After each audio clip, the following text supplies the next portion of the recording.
दोस्तों, आज हम जानेंगे नाग पंचमी से जुड़ी एक पौराणिक कथा के बारे में। इस कथा के अनुसार प्राचीन काल में एक सेठ जी के 7 पुत्र थे। सातों के विवाह हो चुके थे। सबसे छोटे पुत्र की पत्नी श्रेष्ठ चरित्र की विदुषी और सुशील थी, परंतु उसके कोई भाई नहीं थे।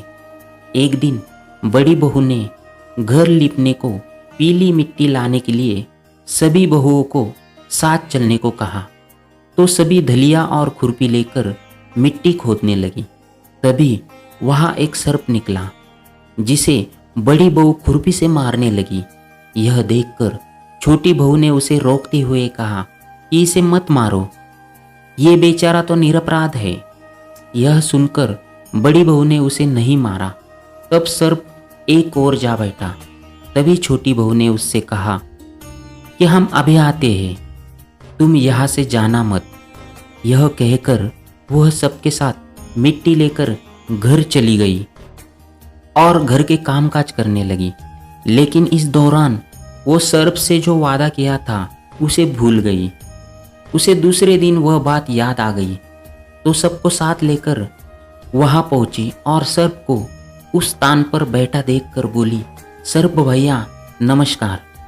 तो सर्प ने कहा, तू भैया कह चुकी है, इसलिए तुझे छोड़ देता हूँ, नहीं तो झूठी बात कहने के कारण तुझे अभी डस लेता। वह बोली, भैया मुझसे भूल हो गई, उसकी क्षमा मुझे कर दो। तब सर्प ने कहा, अच्छा, तू आज से मेरी बहन हुई और मैं तेरा भाई हुआ, तुझे जो मांगना है मांग ले।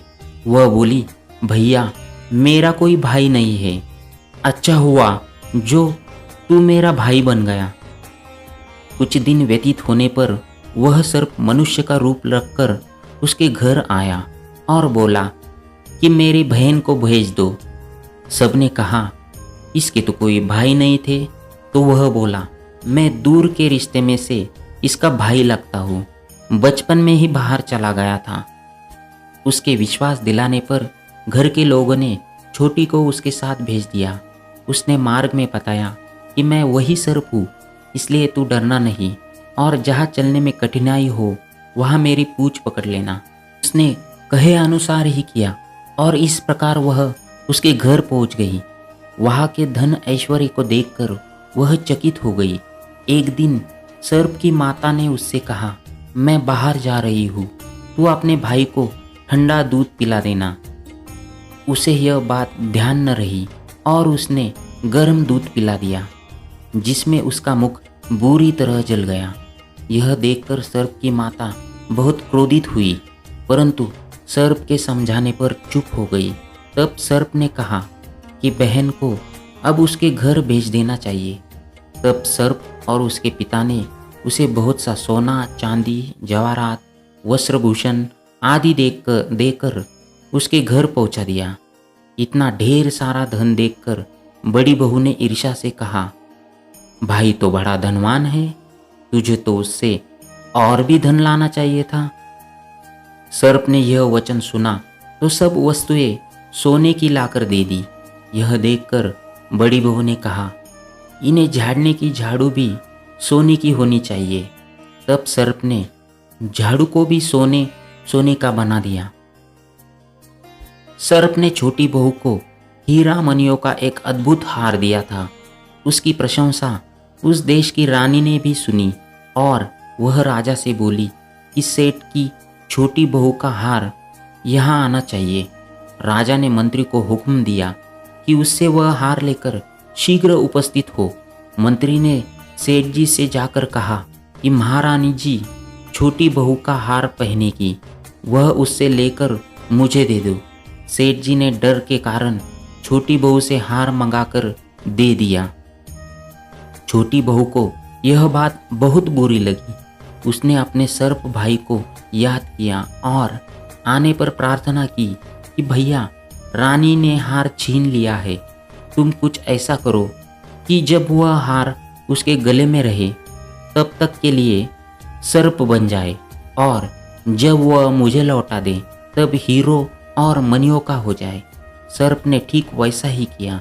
जैसे रानी ने हार पहना वैसे ही वह सर्प बन गया। यह देखकर रानी चीख पड़ी और रोने लगी। यह देखकर राजा ने सेठ के पास खबर भेजी कि छोटी बहू को तुरंत भेजो। सेठ जी डर गए कि राजा न जाने क्या करेगा। वे स्वयं छोटी बहू को साथ लेकर उपस्थित हुए। राजा ने छोटी बहू से पूछा, तूने क्या जादू किया है?